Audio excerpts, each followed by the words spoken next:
किस प्रकार जैसे ही आप अपने घर को सुंदर सुसज्जित बनाना चाहते हो और अगर कहीं कोई कचरा हो गया तो आपके घर की श्रीमती जी या माँ कहती हैं कि क्या कहते हैं, ये गंदगी किसने की है, ये कचरा किसने किया, वो तुरंत साफ कर देती है। ऐसे ही जैसे वो माँ घर को साफ रखती है, ऐसे ही हमको अपने मन रूपी घर को साफ और सुसज्जित और सुंदर रखना है। हम इस मन के अंदर से जितनी गंदगी को साफ करेंगे उतना ही हमारे अंदर ज्ञान का उजाला होता चला जाएगा। और जैसे मैंने मन का महल नहीं धोया, तन का महल नहीं धोया। हम तन का महल तो धो लिया करते हैं पर मन पे मैल चढ़ा लिया करते हैं, इसलिए हमारे महावीर भगवान नहीं आते। हमारे मन में मैल नहीं होना चाहिए। हम तन के मैल को तो धो रहे हैं, तन के मैल पे हमारा ध्यान है, लेकिन हमारे मन पे मैल कितना चढ़ रहा है हमारा इस और दृष्टि नहीं है। हम जब भी चर्चा करते हैं औरों की चर्चा करते हैं। चंदन वाला ने खुद को टटोला था और चंदन वाला ने खुद को टटोला।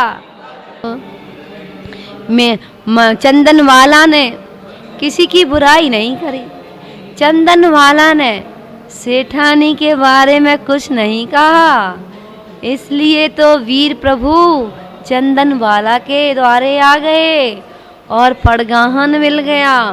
हम तो भगवान का अभिषेक भी करते हैं, हम भगवान की शांति धारा करते हैं, उस शांति धारा में भी अशांति पैदा कर देते। अगर किसी ने कुछ बोल दिया, अगर किसी ने पहले अभिषेक कर दिया, ओ भगवान ये शांति धारा थी या अशांति धारा थी?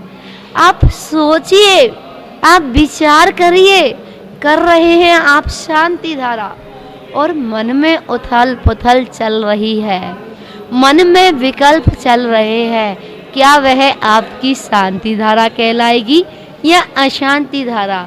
आप सोचिए, वह चंदन वाला कोठरी के अंदर बाल मुड़े हुए, जंजीरों से जकड़ी हुई और फिर भी पड़गान कर लिया, और हम हाथों में स्वर्ण कलश लेके, हाथों में रजत कलश लेकर के श्री जी का अभिषेक कर रहे हैं, श्री जी के चरणों में खड़े हैं और कर्म का बंद कर रहे हैं विकल्प करते हुए। जैसे ही हमारे परिणाम खराब हुए दूसरों को लेकर के, बताइए वह गंधोदक, वह जल आपका जो प्रभु के चरणों में समर्पित होगा, जो जल आपका, जो कलश प्रभु के मस्तक पर चढ़ जाएगा, वो अतिशय से भर जाता है और हमने अपने परिणामों को खराब कर लिया।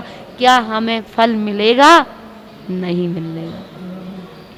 हमारे भाव पवित्र होंगे, हमारा मन पवित्र होगा, हम दूर रह कर के भी, हाथ जोड़ कर के भी, हम मुद्रा बना कर के भी, भावों से अपन ने अभिषेक किया, अभिषेक चल रहा है और हमारे भाव चल रहे हैं। आप सोचो, आप भगवान के चरणों का स्पर्श कर रहे हो और मन में कसाए, कलुषता, दूसरे के शब्दों को लेकर के परिणाम खराब हो गए। अरे आचार्य भगवान कहते हैं, समूह शरण में तो कसाय भाव छूट जाता है। जो भव्य जीव होते हैं वहाँ जब जाते हैं तो वहाँ पे बैर विरोध भी दूर हो जाता है। जहाँ पर सिंह गाय एक साथ जल पिए, वहाँ उसका नाम समूह शरण है। हमारे यहाँ पर क्या होता है, जब भी कभी आपके परिणाम खराब हो मंदिर में, ध्यान रखना, यहाँ तो परिणाम शुद्ध होने चाहिए। विकल्प खत्म होने चाहिए। प्रभु की मुद्रा को देखो, प्रभु की मुद्रा का ध्यान करो। प्रभु जिस मुद्रा में ध्यान में लीन है उस ध्यान का स्मरण करो कि पार्श्वनाथ भगवान पर कमठ, ओले, पत्थर बरसा रहे हैं, बारिश, आंधी, तूफान, लेकिन प्रभु ध्यान में। क्या उनके अंदर शक्ति नहीं थी कि वो कमठ को सबक सिखला देते? नहीं, उन्होंने सबक कमठ को नहीं, अपने आप को दिया, अपने आप को सिखलाया, अपने आप में सीखा, तो वह सीख केवल ज्ञान का कारण बन गई, वे केवल ज्ञान में परिवर्तित हो गई। बस इतना ही तो अंतर है। ये अपने पुण्य को गाढ़ा कीजिए, जैसे मैना सुंदरी ने एक बार शीत चक्र मंडल विधान करके अपना पुण्य इतना गाढ़ा कर लिया था कि श्रीपाल जी मोक्ष की प्राप्ति कर लिए। उसी प्रकार सिद्धों की आराधना करके अपने कर्मों की निर्जरा करें। उसी के साथ बोलिए श्री पंच परमेष्ठी भगवान की। अपना भक्ति का प्रकरण चल रहा है और भक्ति की चर्चा करें तो भक्ति के लिए ना और है ना छोर है। भक्ति में आचार्य मानतुंग स्वामी जी को ले लें, जिन्होंने प्रभु श्री आदिनाथ भगवान की भक्ति की और आदिनाथ भक्ति में लीन हो गए। 48 ताले कहाँ टूट गए पता भी नहीं चला। और 48 ताले ही नहीं, कर्मों के ताले भी टूटते चले जाएं, उसका नाम भक्ति है। आचार्य वादिराज मुनि, जिनके शरीर में कुष्ठ रोग था और वहाँ के जो मंत्री थे उन्हें पता, वहाँ के जो राजा थे, राजा से किसी ने सूचना दे दी कि जैन मुनि के कुष्ठ रोग होता है, कुष्ठी होते हैं। ऐसा जब मंत्री को पता चला तो मंत्री ने मुनिराज के चरणों में निवेदन किया कि हे गुरुदेव, हमारे धर्म को बचाइए। लोगों की मानसिकता ऐसी है, हमारे यहाँ जैन धर्म में कामना नहीं की जाती है, किसी के निस्वार्थ भक्ति की जाती है। मंत्रीवर ने अपना भाव रखा गुरु चरणों में। गुरुदेव तो अपनी भक्ति में स्वयं ही लीन थे, वह तो ऐसे लीन थे और एक ही भाव स्तोत्र की रचना कर रहे हैं। एक ही भाव स्तोत्र की रचना करते करते उस रचना में लिख रहे हैं कि हे भगवान, जब आप गर्भ में नहीं आए थे तब रत्नवृष्टि हो रही है। 6 माह पूर्व ही रत्नवृष्टि होना प्रारंभ हो गई है और आप गर्भ में आए। गर्भ में आने के बाद 9 माह तक रत्नवृष्टि प्रारंभ रही। हे भगवान, आपके 6 महीने पूर्व और 9 माह बाद तक 15 माह तक रत्नवृष्टि होती रही। जब आप गर्भ में नहीं आए उससे पूर्ण ही रत्नवृष्टि हो रही है। अगर मैं अपने हृदय रूपी देवालय में आपको विराजमान करूं तो यह काया क्या मेरी निरोगी नहीं होगी? इसमें कोई आश्चर्य की बात नहीं है। और आचार्य वादिराज मुनि एक ही भाव के स्तोत्र में इतने भक्ति में तल्लीन है कि उनकी जो कुष्ठ रोग था वह भी स्वर्णमयी काया बन गई। जैसे ही प्रातःकालीन की बेला में वह राजा को लेकर के आते हैं कि जाओ राजन, देखो जैन मुनि कुश्ती होते हैं। राजा वहां आते हैं अपने सहचरों के साथ, और जैसे ही उन्हें राज को देखते हैं, वे स्वर्णमयी काया, वे सुंदर कोमल शरीर, और देखते ही राजा को जिन्होंने उससे कहा था उन पर क्रोधित हो जाते हैं। तुम झूठ बोलते हो, तुम जैन मुनि पे आरोप लगाते हो, निंदा करते हो। कहते नहीं महाराज, मैंने तो देखा था कल। महाराज बड़े वात्सल्यमयी क्षमा की मूर्ति होते हैं, और उनका इतना उंगली में बचा लिया वह कुष्ठ रोग, और कहा हे राजन, वह व्यक्ति भी सत्य बोल रहा है। ये तो प्रभु की भक्ति है कि मैं प्रभु की भक्ति में लीन था, और ना जाने अपने आप यह सब जैसा आप देख रहे हैं, यह प्रभु भक्ति का करिश्मा है। तब राजा के मन में श्रद्धा बढ़ती है, और राजा मुनिराज के चरणों में झुक जाते हैं। जितने भी लोग होते हैं वह झुक जाते हैं और मुनिराज को नमन करते हैं। तो यहाँ भक्ति में मीना सुंदरी को, भक्ति में मेढक को, भक्ति में अंजन को, अंजन चोर भी जब अंजन से निरंजन हो गए। एक बार का प्रसंग आता है कि दो मित्र जिनके अंदर घनिष्ठ मित्रता थी, घूमने के लिए निकल गए। एक मित्र ने दूसरे मित्र को बोला कि भाई मुझे मंदिर जाना है, मैं मंदिर जा रहा हूँ। तो पहला मित्र बोला कि भाई मेरे को तो घूमने जाना है। एक व्यसनी था और एक धार्मिक था।